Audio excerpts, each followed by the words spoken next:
Good morning, everyone, or maybe good night for some people. Today, we will be talking about digital twins. And today's presentation is a special one because we have a guest speaker, Randy Murphy, who will be talking most of the presentation.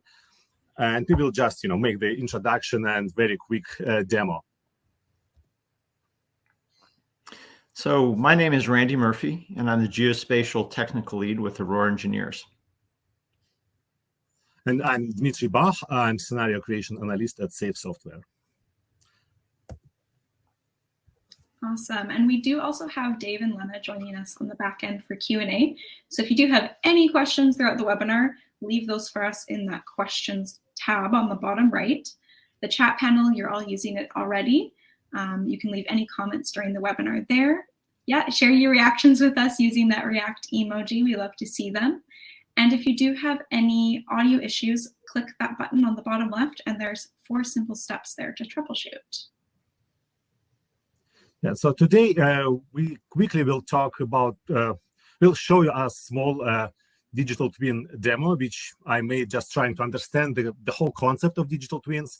Then we'll talk about a little bit about Safe Software for those who are new and never used FME, our product. And then I will pass the presentation to Randy, and he will be talking about digital twins as someone with the expertise in this area. And then we will have Q&A at the end, so we will stay for a while and you can ask us any questions. Although, yeah, feel free to ask questions during the webinar. We have 2 people answering any of your questions. So, and here is our first poll. So, Elizabeth. So you'll see this appear in the polls tab on the bottom right. And we'd love to know where on the path towards a digital twin is your organization. So you can place your vote there. And we'll give everyone a few moments. Votes are starting to trickle in there. Awesome. All right. It looks pretty evenly split between considering digital twin technology, familiar with what a digital twin is, and planning to implement. Okay, it looks like the biggest chunk is folks who are considering digital twin technology, though, so that's awesome. Yeah, and that's very consistent with some survey results that we've recently seen where people have heard of digital twins largely, but are just getting familiarized with them and thinking about them, planning them, but only a few have begun to implement them so far. So it's a good topic and good timing, hopefully, for this webinar. Awesome. And I think at this point, it's a good moment to turn off our webcams, our presenters, just to save on some bandwidth for the remainder of the webinar. So just a couple of words about Safe Software. We started over almost 30 years ago, moving data between several CAD and GIS formats. And since that time, we grew into many different industries and data types. And overall, we have over 16,000 organizations using FME in like over 100 countries. We have a very extensive network of partners for many years. Some of them are friends for like 20 years or more.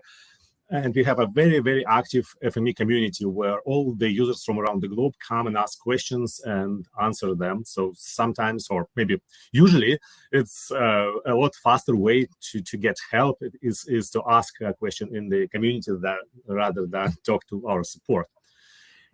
Still, our support is really great, but there is a faster way because people are sitting around the globe it looks like they're just trying to help everyone with any FME related questions.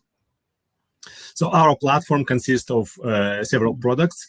FME Desktop is a graphic environment where we design how data should be transformed from where it is, where it needs to be. So we bring data in, transform in every possible way, and then save to a destination or multiple destinations.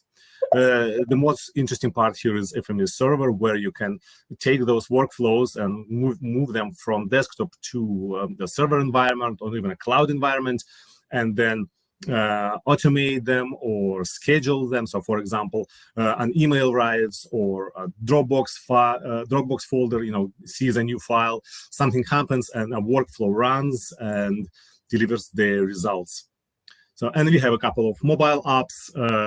One is for, it's a client, FME Data Express is a client for FME server, which not only can run some parameters that you would type, but it also can use phone or tablet sensors such as GPS or camera to submit those as inputs to FME server. And we also have an FMER app which allows visualizing your data where it really belongs in the world.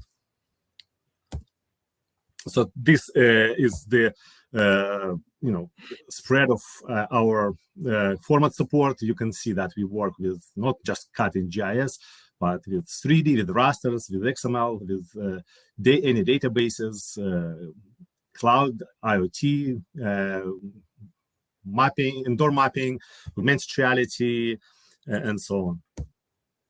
So, and now a quick demo. So when I try to understand what digital twin is, I thought maybe I could make some simple experiment. And I don't have a whole building to try it or anything else, but I decided to go to something simple and small, like crosswalk, for example. So I went to a local school and scanned with my iPhone all the crosswalks around it. You can see it on this map, those red rectangles, all the crosswalks around this school here. And you can see what you can get with the LiDAR scanner within the modern iPhone. So I can turn off the scans, and you can see the resolution of the imagery provided by the city. And then that's the quality of the scan. So it's like really probably a millimeter resolution. You can see it here. So pretty nice. So I made those scans, and I made 2 of them for each of the crosswalks with an interval about 5 weeks maybe, or 6 weeks during the winter. And it allowed me to see the change which is happening with the crosswalk. So this is the scan for December, and then a scan in January. You can see that the surface, the paint is deteriorates quite significantly. So I made some, added to my those scans some analytics. You can see how the quality of the paint deteriorates, the loss of white paint here. So what is interesting with digital twin, you can make a scan, for example, and it does not age, whereas the real world does age. So, and then you can just go and maybe see the difference. And that's why when we talk about digital twin, question of augmented reality often arises, because you can visualize your digital twin against the real world. I will run this short video here, where I went to one of those intersections, crosswalks, and overlaid the real world with the digital twin. So yeah, this is the real world. You can see not the crosswalk is not in its greatest condition, and that's a safety issue, certainly. And we also can see how quickly the paint goes off by comparing the augmented reality, so digital twin, with the current situation. It's easy to see what the current situation is because we have less, not more. And I think it's a really great way of comparing things, just where they are. Again, that's how it used to be.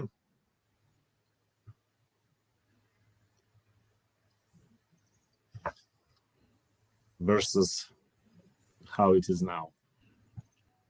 Yeah, and an important part of digital twin is not just having a copy of your a digital copy of your asset, but also maybe some feed, some dynamic data. And I remembered a few years ago, I made a very simple car counter with slit scan photography. And if you are interested, I can refer to, I can share the results, how you can do something like that, a very simple car counter where you take a video and extract just a single column of pixels from all the frames and mosaic them together and get a good representation where you have your car passing by. Thank you, Dimitri. Okay.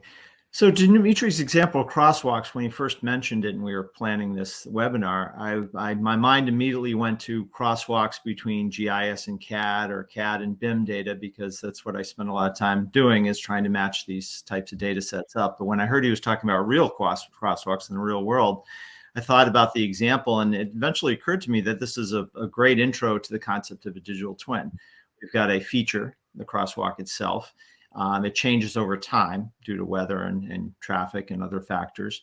And it's something that we can apply a sensor to, in this case, a remote sensor with the LiDAR scans, and detect changes in it that ultimately are a safety factor, because maintaining the visibility of that crosswalk is something important for safety. And so it's a perfect example of a digital twin at a small scale.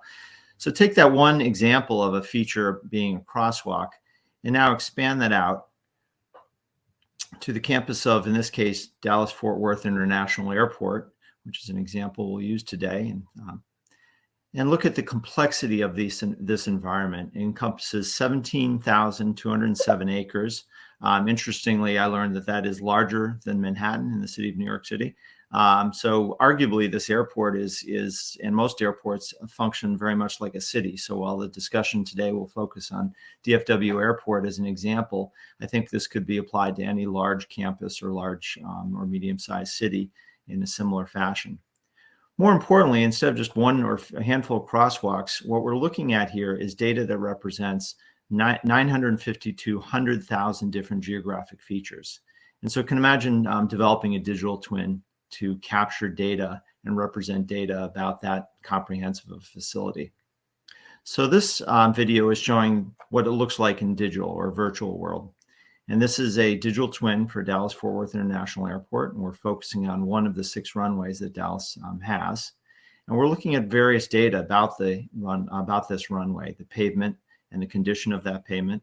But as we zoom in a little bit, we'll look at some of the features such as signs and what they look like to a pilot or to people that are maintaining those signs, markings that are on the airport, much like a crosswalk, but in this case used for safety of pilots and aircraft.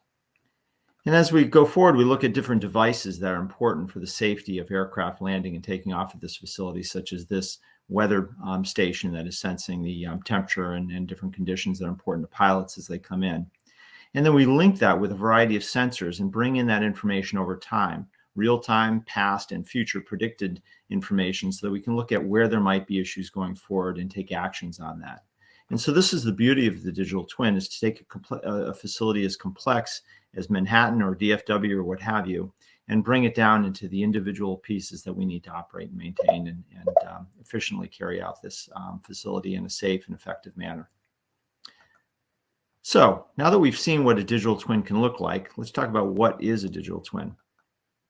Well, one definition I've heard from a number of people in the industry is a holistic paradigm for transformation. And I kind of put that in a little bit in jest, but seriously, a lot of people have talked about it in very vague and abstract terms. And that may be helpful when initially considering what a digital twin could be to an organization. But when it gets down to actually building a digital twin and creating a digital twin, I think we need a more pragmatic definition. One I like is from the Digital Twin Consortium, which says that a digital twin is a virtual representation of real-world entities and processes. And I think that's really the important part of this definition. Synchronized with fidelity and frequency is also relevant. But the main thing is we're trying to represent the real world and the processes that we carry out in that real world. When I think about what those definitions mean, however, I think about, well, haven't we been doing this for years? We've been collecting geospatial data that represents our real world around us. We've been linking it to properties or attributes that we think are relevant. We've been connecting that geospatial information to other information systems and bringing that data in so that we can represent it in an intuitive manner. And then we've been looking at that data to try to make decisions. And so in some ways, we've been doing digital twins for many, many years. But there's still a lot of people out there that are saying, well, we don't know what it is, and how do we approach it? And that's what we're trying to address in today's webinar. So one of the ways we try to shed some light onto the question of what is a digital twin is through the American Association of Airport Executives and the Transportation Research Board in the United States. We conducted a survey of geospatial practitioners which are looking at digital twins. And one of the questions of that survey asked, what are some of the components or things that you're looking for the digital twin to do for you? And although the chart on the right is a little hard to read, I've summarized in these bullet points. And one of the main things that come out time and time again is it's the integration of systems and sensors. And those sensors could be remote sensors, such as what Dimitri showed with the crosswalks, or they could be sensors throughout a facility that are connected through the Internet of Things and are bringing live data into a single source. So integration is really the key to success of a digital twin. The data we're looking at is largely real time. People want to see the facility as it's currently operating, but also simulated and predicted in the future so that we can make decisions that will be effective going forward. We need to see this information in an intuitive manner. And the information we're looking at is geospatial in nature so that we can see an intuitive representation of the facility we're looking at. And interestingly, in the survey, that doesn't always mean that it has to be 3D. Although we've seen 3D, but in many cases, 2D representations can be just as valuable for certain use cases. It also can be schematics, particularly with complex systems, such as a baggage handling system at an airport or maybe a subway system in a city, where the schematic is just as good, if not better, because it simplifies the representation of the data. So the geospatial data can be represented in a variety of ways, but also the visualization of non-spatial data is important as well, meaning through dashboards, graphs, and charts, and other things such as the ones I just showed you in this a moment ago for the DFW example. So visualization is another key important.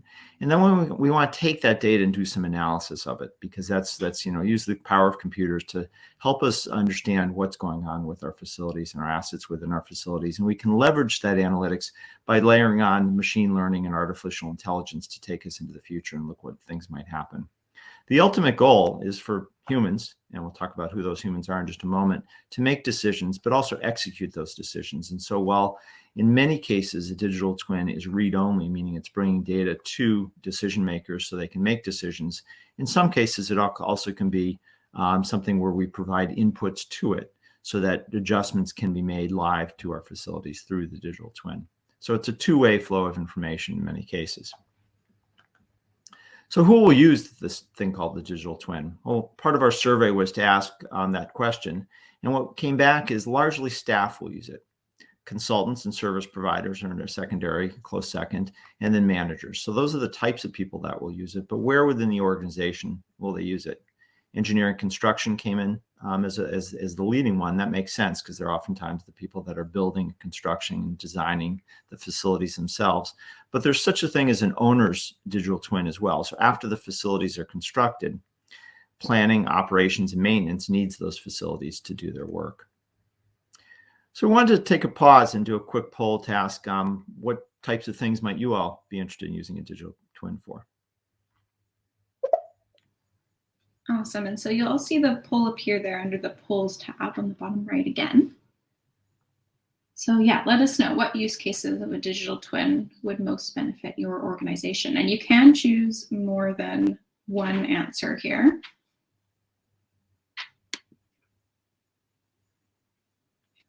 Quite a few choices. So we'll give everyone a few more moments here to place their votes.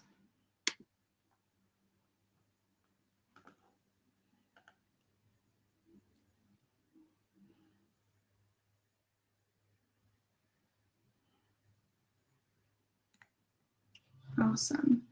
Okay, so it looks like maintenance facility or emergency response facility inspections, locating subsurface utilities seem to be at the top there. Is that what you would expect, Randy and Dimitri? Yeah, absolutely. It's very similar to some of the survey results we've seen from other groups as well. So yeah, maintenance certainly a key element. And facilities inspections. Inspections often lead to maintenance items, but also one of the goals of digital twins is to do predictive maintenance so they can avoid things going forward. I like the utilities one. Somebody once told me that, they know what they can see, but that what they really need geospatial data for is what they can't see, such as things under the ground, and utilities are such an important part of our infrastructure. Yeah, it's where really we have a relation to augmented reality. And during our conference in August, about 70% of requests for visualizing data in augmented reality was about subsurface utilities. So it's a good thing that we see here. Yeah, good. So we asked the same question of that survey that I've mentioned before, and this is just a word diagram of some of the answers that came out. But I think some of those same themes that we've seen in the poll are coming out as well. So maintenance is one of the key areas. Management of our facility is another one. Operations, inspections are a part of the operations goal. Planning. Asset management, of course. One that came up as a surprise to me was lease management. So the management of our physical space and who's using it either as a tenant or as an occupant or a person going through the facility. The future of our facilities. A big payback. One of my colleagues said that he thinks that one of the bigger payoffs or returns on investment from investing in digital twins may come from the more efficient use of energy within our built space.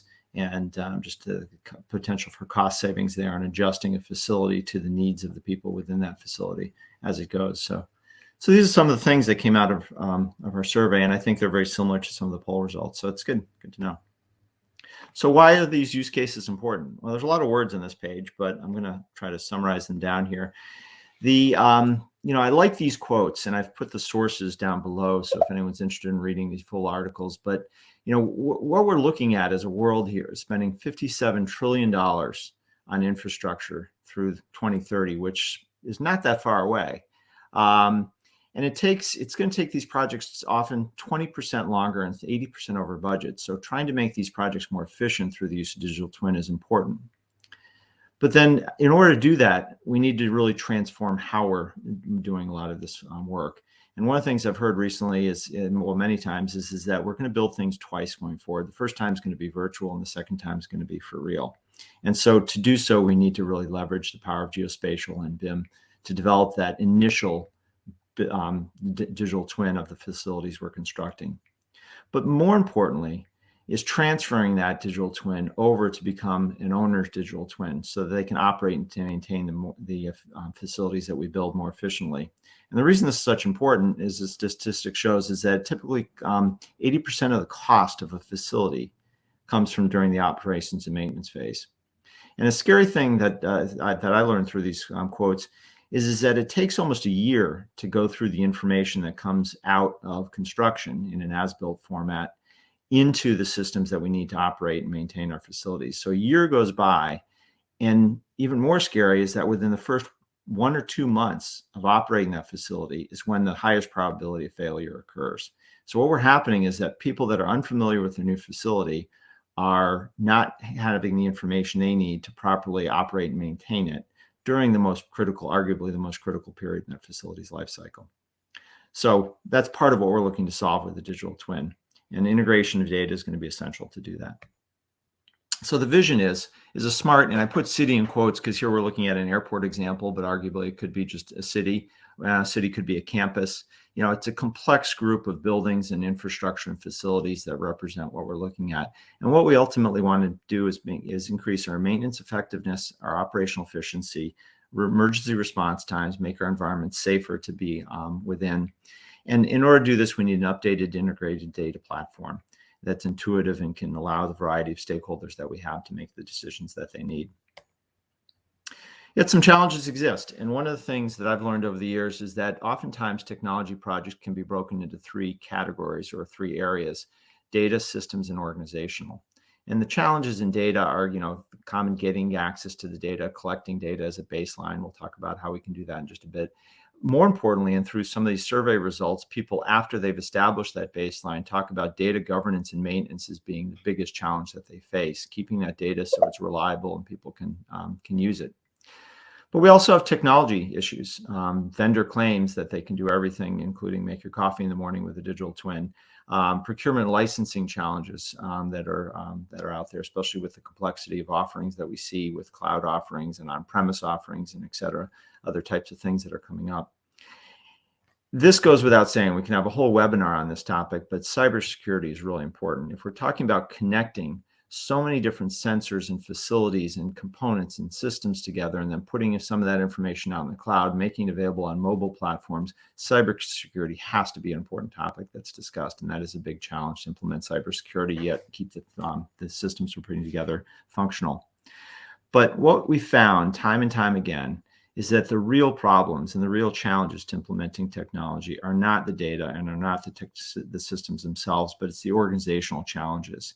It's the lack of direction, lack of understanding what we're doing here, understanding the use cases, demonstrating the return on investment to management that can provide the limited resources of time, staff, and money that we need to do this work. And then not just doing it initially at the initial stages of a project when there's excitement there, but continuing on with the hard work that's going to be required over the several months or years to really build this the system and sustain it.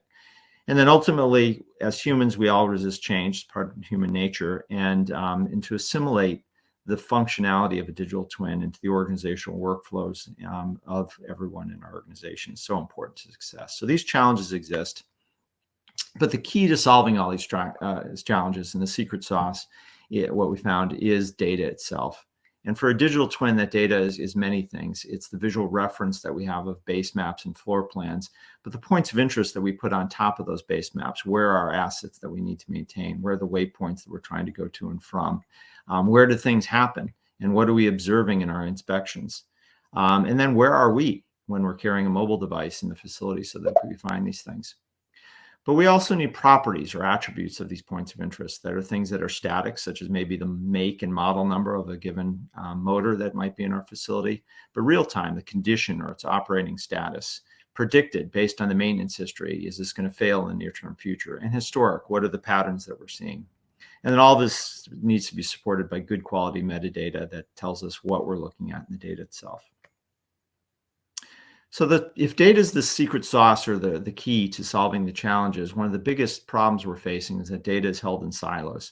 And those silos are perpetuated by projects, meaning our built infrastructure is typically carried out by individual projects and tasks. And oftentimes, the information is not easily shared between those projects and tasks.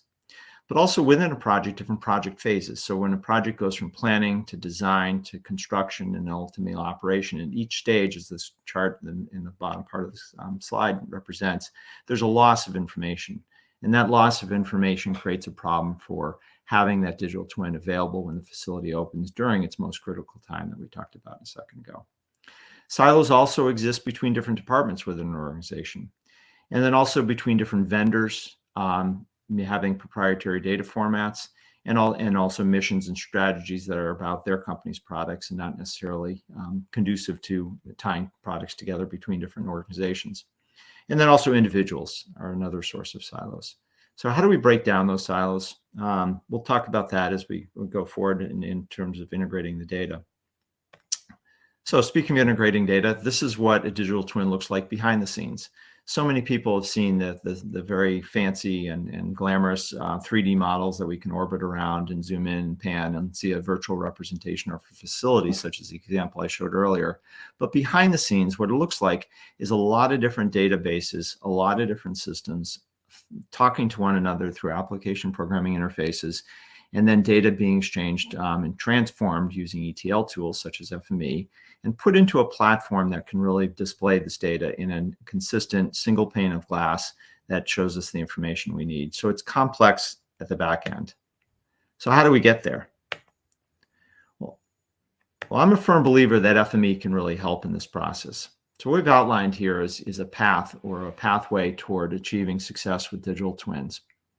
The first part of it in the upper left is understanding that need, getting that direction that's so important to focus the limited resources we have on the goals of the use cases that we're all trying to achieve. So what are the use cases? What are the requirements of those use cases? And what's the return that we're going to get from them? But then assembling the data can be the next biggest challenge. And every organization, every facility has existing data. And so identifying that data, bringing it together, reviewing it, prioritizing it, and merging that data or conflating it together so that we can determine what do we have, identify the gaps as to between that and what we need, going out and collecting the information to fill those gaps, and ultimately bringing that data together, publishing it as an authoritative source, and then disseminating it through applications that can provide the analysis and decision support we need. So that's the upper portion of this chart. And the lower portion of this chart is maintaining that going forward. So the governance, meaning standards, procedures, policy, and metrics to monitor the quality of the data and the applications we're putting together. And then as we build new facilities, planning, designing, building them, and delivering the as-built data in a standardized manner that can be used to get the data into the digital twin as quickly and as efficiently and as automated as possible in order to have the functionality that we need day one when facilities operate. And then data quality. Data is never perfect, and so we need to constantly work toward that goal by tracking it, surveying, checking the data. So this is a path towards success in digital twins, but how can FME help? So I'm going to give some examples of how we're using FME at various stages during this process to support the creation of a digital twin. The first is to integrate source data. And so there's a variety of data out there in spatial data in CAD, increasingly in BIM formats, geospatial data, GIS data and geodatabases, shapefiles, you name it. There's a variety of sources of data out there. So what better tool than FME to bring that data together? So we've created some workspaces that interrogate data. The first thing we ever do when we get data from a client is we run them through this workspace. And it gives us a tabular in Excel spreadsheet of all the things we need to know, the structure of the data, the consistency of attributes, gaps in topology, issues in topology, all the types of things that we're very interested in when we look at data.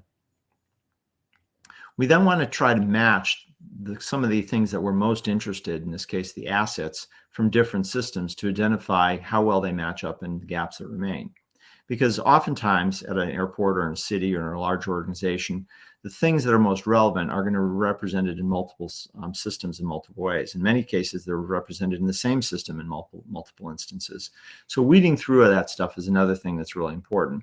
And not always is it going to be the case, in fact, seldom is it going to be the case where unique identifiers exist amongst these long tables of assets that will allow us to pair them on a confident one-to-one basis. And so one of the things we've used is the fuzzy string comparison transformer, and to really look at how the assets are named and their identifiers to help us sort through them and make better comparisons with them. And given the volume of things we're looking at, you may recall almost 1 million features, geographic features at Dallas-Fort Worth Airport, this can't be a one-on-one manual basis. We need to leverage technology to do that, and FME really has been helpful to us in that process. Another thing is CAD, GIS, and BIM weren't constructed to be exactly the same. Yes, they all work with geospatial data and they accomplish similar things, but there are different purposes for using these tools. And sometimes the geometry needs to be different in order to support the different uses for the different software that we need. And so conflating data between CAD and GIS is another thing that we've had great success with FME, and making sure features match up with one another. And then we can, once we've identified a match, we can transfer attributes. We then want to convert that data into a desired format. In this case, we're using a geodatabase for that authoritative source. And so we're moving all the data into that final format, although many people are using other formats to store their authoritative source. We've chosen to use geodatabases for a variety of reasons that we can get into in the questions and answers if anyone's interested. And then another element here is associating room numbers and room polygons with the assets themselves. Many of the things in our built environment are referenced by the rooms in which they're in. And in order to effectively identify all those things that we're interested in, we need to effectively extract room numbers and room polygons from the legacy data that we have, which is often CAD data, increasingly BIM data. And we've used FME to do that, to extract those room numbers, oftentimes from annotations and not actual attributes. And then based on the room polygon, figure out what assets are within those rooms and assign those assets to that room number. So that's another very helpful thing. To create our ultimate storage, the geodatabase that we're using, we've gone out to the FME community, as Dimitri mentioned earlier, being a great resource. And we found some folks that have been using FME to develop geodatabase templates. So a geodatabase without any data in it. And so we've used that workspace and we've adapted it to our own purposes. And we're now generating the geodatabases that are needed for this Dallas-Fort Worth International Airport's digital twin using FME.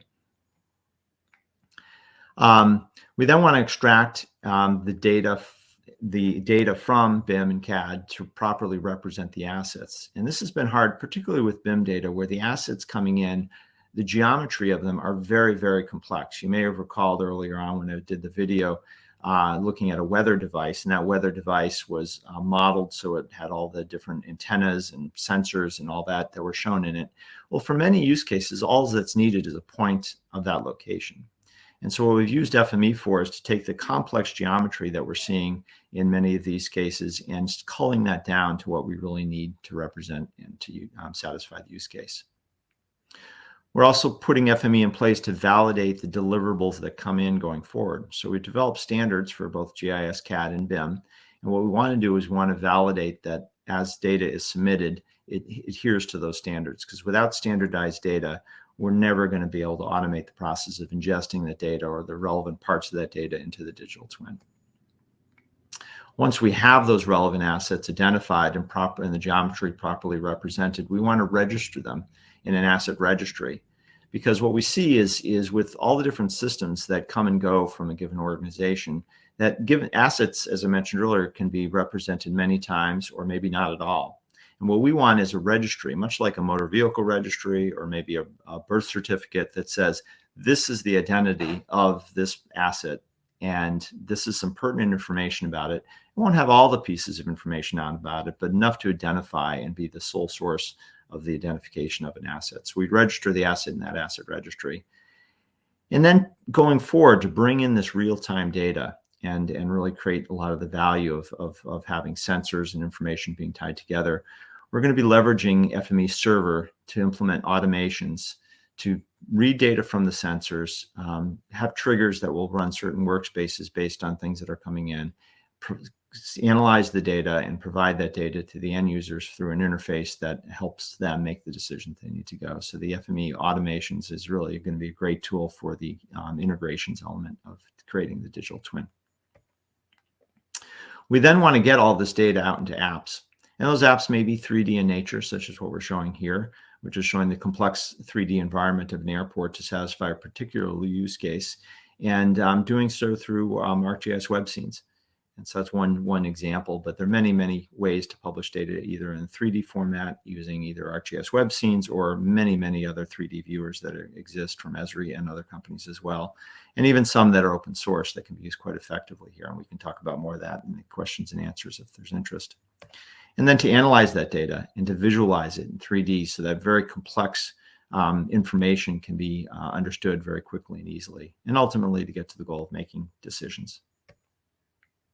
So going back to the question of how can FME help in the journey toward a digital twin, I would go back and ask, after thinking about it, what would you use besides FME? FME is the perfect tool to integrate geospatial data from a variety of formats and a variety of systems and then bring that together.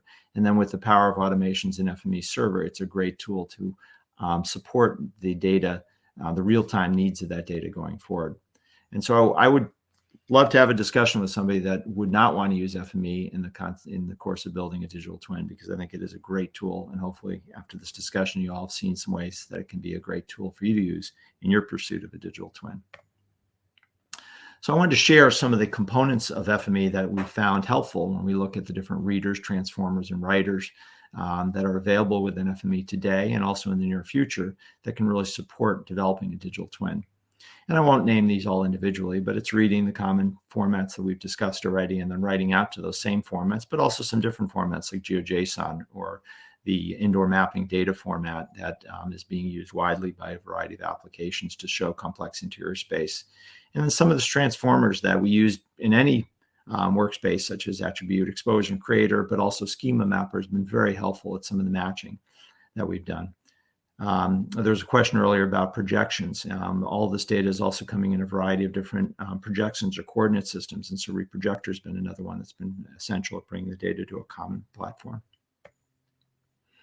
So ultimately, we see FME as a critical tool at achieving the maturity of a digital twin, starting out with standards, asset registry, and templates that we've talked about, building the data in an integrated manner, and ultimately tying things together.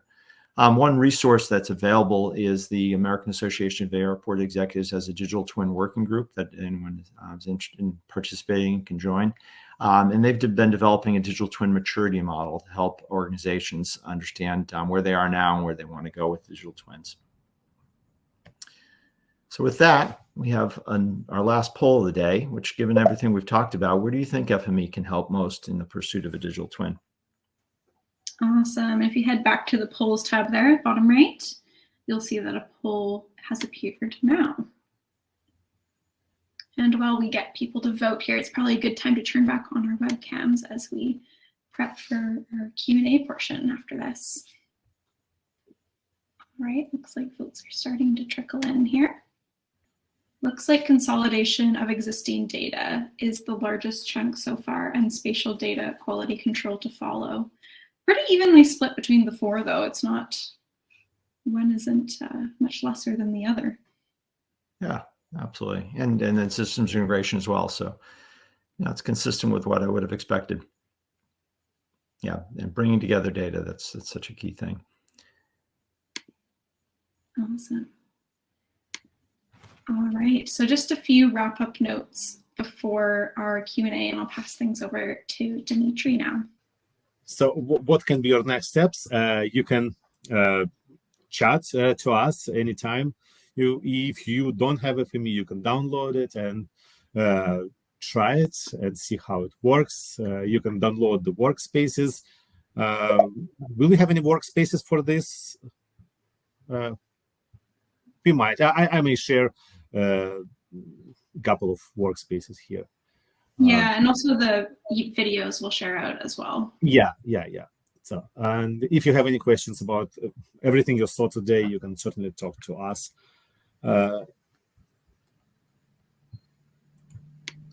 We have a few resources related to this webinar, a podcast. Our president, Don Murray, talked during this podcast about our vision of digital twin, a couple of blogs. One is published through SAFE website, and another was published somewhere else. It was here. EM360, yeah. So, and Elizabeth, could you talk about this? Yeah, absolutely. So as a thank you for joining us today, we have a community badge code that you can redeem in the community. If you aren't yet a part of the community, we encourage you to check it out. It's a great place to ask questions, find solutions, and connect with other users.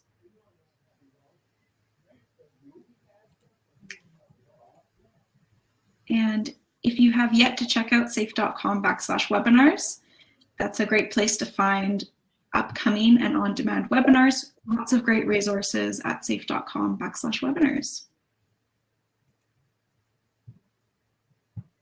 And with that, we do have about 12 minutes remaining for some Q&A. It looks like we did address some questions in the question panel already, but I'll get our presenters to head back to that questions tab there, and we'll take a look through. Elizabeth, I saw a few questions regarding scanning and collecting LiDAR data and how to clip that data to be most effective, and then also georeferencing it. So we can maybe talk about that one a little bit.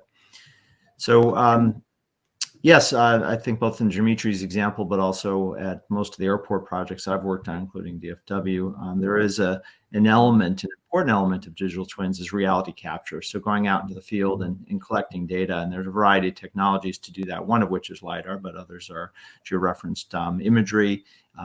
There's a variety of tools that can be used to collect data.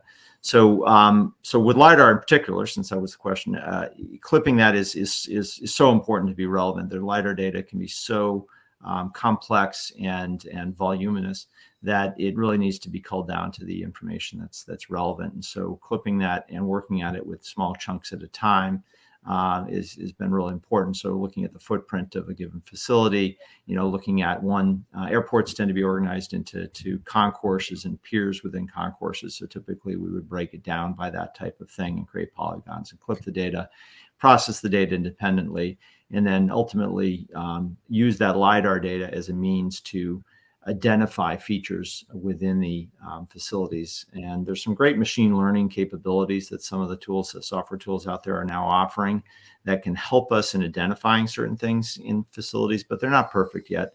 And so ultimately having imagery, LiDAR, and the base map or floor plan data merged together so that humans can quickly and efficiently go through and identify all the, let's say, trash cans and fire extinguishers, et cetera, that we might see within a building has been an important approach there. And so georeferencing that data to merge that all together is so important. And one of the ways that's been done is to establish control stations outside the building, but then bringing that control inside the building and establishing survey control within various components of the building, either through markers that can then be scanned and surveyed their location. And one colleague recently mentioned, particularly at facilities that are dynamic, such as an airport, is having that interior control be permanent, just like we have permanent markers, survey markers, and control stations outside of the building that are maintained by the National Geodetic Survey. A facility owner should really look toward having interior control stations set up so that comparisons can be made over time as well. So that's some of the experience we've had with LiDAR and other reality capture technologies at airports. Dimitri, I don't know if you have anything to add to that with some of the work you've done in your crosswalk example and others.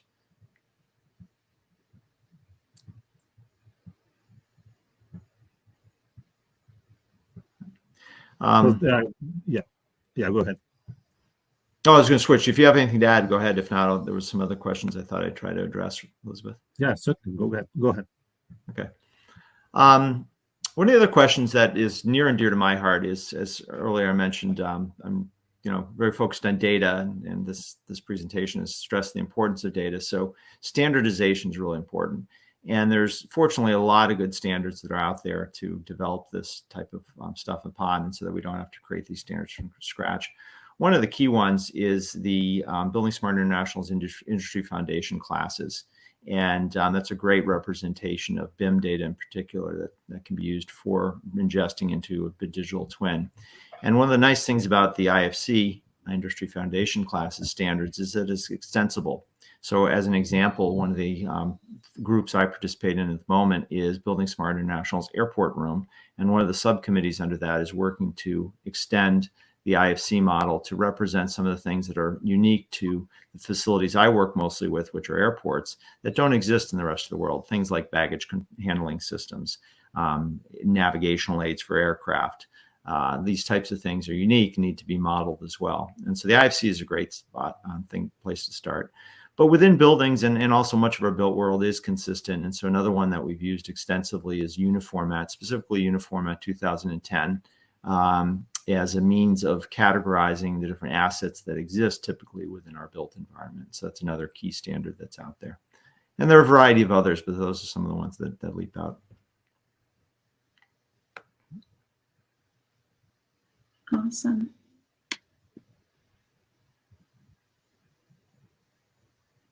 All right, any other questions here? Looks like we have one or two remaining, so I'll just put out a last call. If you do have any questions, drop those in the question panel there, and we'll try to get to as many as we can. Yeah, some of the questions in chat talk about the variety of data sets that are available, and one of the people posted in the chat a complex situation that they're facing, and so I think the data integration, harmonization of data is so important. So that's certainly stressed a lot. Let's see. And they also talked about the looking at 3D, but not only 3D, but 4D and 5D, and looking at the life cycle of data and facilities over the course of a project. I think that's important for the concept of a digital twin as well. Yeah, thanks for sharing that insight there.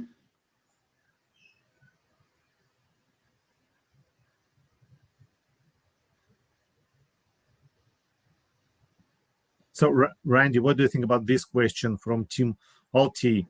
Collaboration is vital for cutting-edge work like digital twins, but clients and providers are often cautious to share their data work. Do you have suggestions on convincing clients on the value of sharing with the community? Yeah, well, that goes back to the organizational factors I mentioned earlier, which continue to be the most challenging, is that people don't want to share their data for a variety of reasons. One is the data is, as I mentioned earlier, in my experience, data is never perfect. And people don't want to put something out there that they've created or are tasked with maintaining that's not perfect. And so if you put those two things together, then people will never share data. And so trying to convince people that we're not expecting data to be perfect, and it's not an embarrassment to have data that's not perfect. In fact, it's quite normal, and that we can be better off collectively if we can share data and help each other improve our data sets. And so that's one challenging thing. Another thing is just people feeling that their data gives them a competitive advantage or a reason for existing within the organization, fearing if they give up their resources, they may lose some credibility or some capability within their organization. And again, I think it's maybe the reality might be just the opposite, in the sense that if you're shown as somebody that is a resource for information people need, as opposed to somebody that's hoarding it to themselves, it's maybe you're seen as a more valuable component of that organization. So these are some of the things we see. And breaking down those barriers is ultimately the task of stakeholder engagement. And stakeholder engagement is just constantly reaching out to people, meeting with them, finding out what their issues are and working with them. And it's sort of some of the more abstract elements. I mean, as technologists, we're all focused on developing code and matching data and checking data to make sure it adheres to a standard. But sometimes the harder part is working with that human element. And so I think that can be a challenge. So it's good. Yeah, good that you mentioned that, Dimitri. Thank you. Excellent. And it does look like we have time for one or two more questions, and we've got one more here. And this individual is asking, how did you integrate the sensor data? And I believe that's a question for you as well, Randy. Yeah, good question. And so sensors are so important to looking at that real-time environment that we're looking at. And so one of the capabilities that FME has is looking at, is reading, for instance, Azure IoT services or Amazon Web Services, real-time data feeds, and other types of things. And so we're looking to those formats to be able to read data in from the variety of sensors and connect it through FME server using the automation so that that data can be connected to FME, and then the data can come in and processed. But those are some of the standards or methods we're looking to use to do that.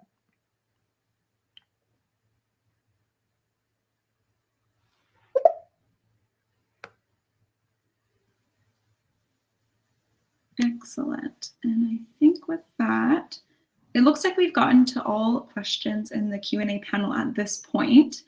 Our presenters will remain on the back end for the next 2 minutes here. And if you do have any other questions come up, feel free to drop them in the panel and we'll stay on the back end. If you have any questions come up after the webinar, definitely get in touch with us. We're happy to talk anything data, info@safe.com, or connect with us on the community. And if you do have a brief moment to fill out our webinar survey, we appreciate any feedback you can provide us. I did just drop that link in the chat there, so you can access that there. Huge thank you to Randy for joining us as a co-presenter here this morning. We really appreciated all your insight and time on this, and to Dimitri as well, and Lena and Dave on the back end for Q&A. Thank you for all who have attended. Thanks everyone for joining. Have a great rest of your day. Bye for now.